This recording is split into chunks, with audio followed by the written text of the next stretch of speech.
How to change your Instagram username. Hey everyone, welcome back to the channel.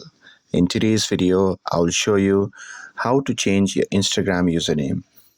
So now without further ado, let's get started.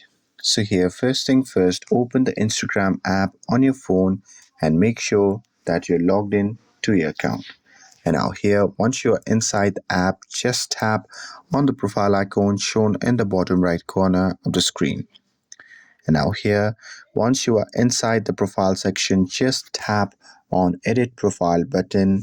And after that, on the next page, you can just tap on username text box.